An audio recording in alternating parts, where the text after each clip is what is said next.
Hi, I'm Drew from Story Park, and welcome to Mat Time. I'm here with Adam Manicom. He's a preschool teacher in Manitoba, and is here to talk about men in early childhood education.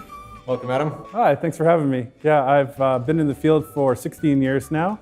I'm a trained educator. I currently work with preschool students who are about 3 to 5, and I also do school age before and after.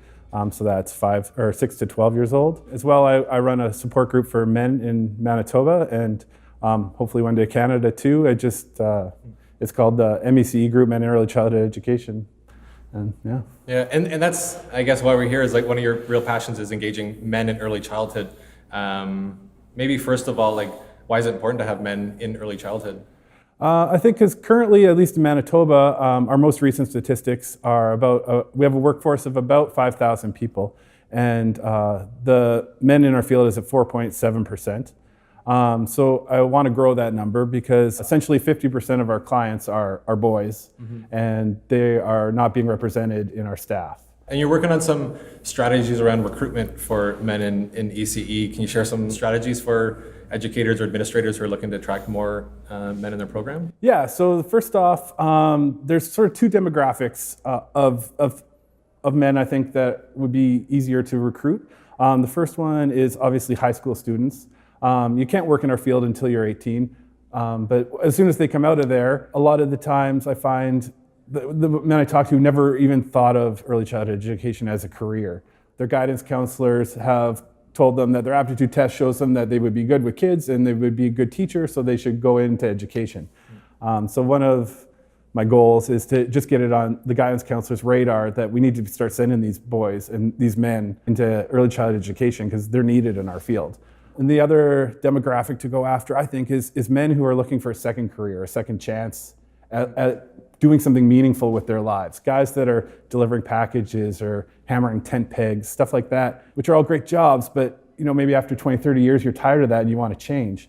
If I can get it on those guys' radar that this is a career option for them, because that's what I think the problem is right now, is they don't see it as an option for themselves. So if I can get them and then get them into training and education and even like a fast track training where maybe they don't have to leave their current jobs, but they can go into college at night or have night courses and stuff like that and just get them a taste and into the field and then connecting with other men once they're here to know they're not alone. How do you support that? Because I know that you were talking about running the support group or kind of working group for men. Yeah. So how do you support the men in ECE? There's one great website called menteach.org that's run out of the United States. So that has a lot of fantastic resources about men in childcare. But then we also run group meetings about 4 times a year here in Manitoba. With that, we just send out a group email to everybody on our list, and then we invite men and women to our meetings. It's not exclusive.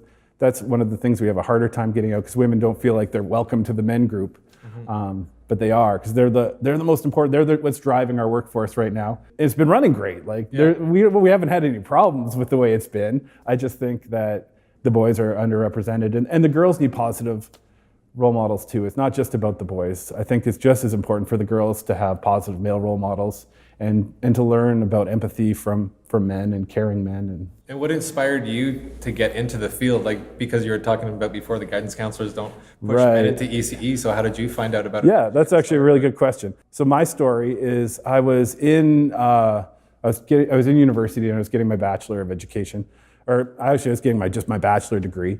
And then I didn't know what to do with a bachelor degree. So my guidance counselor had told me, and my dad had told me that I should be a teacher because my aptitude test told me I should be a teacher. So I said, okay, well, I have no idea what to do, so I'll be a teacher. I had no idea if I like kids or not. I'm the oldest of 4, and I loved hanging out with my brothers and sisters, so I thought that was cool. But so my sister was actually working in a daycare. And so I was working at a gas station, and I thought I should try to get a little bit of experience before I go into my education degree. And so she got me a job there for the summer. I worked for the summer. I really liked it. They really liked me. And I was 21 and just full of energy. So my energy matched the kids, and it was wonderful. So I did. I loved it. So then I was finishing my degree, and then the daycare I was at asked me if I would fill in split shifts here and there when I didn't have classes. I said, yeah, that's perfect. So I kept doing it. Eventually I finished my degree, and then I thought, I love this so much. Why would I leave? Like, this is the greatest job ever. I'm just having fun every day. I'm getting paid to have fun.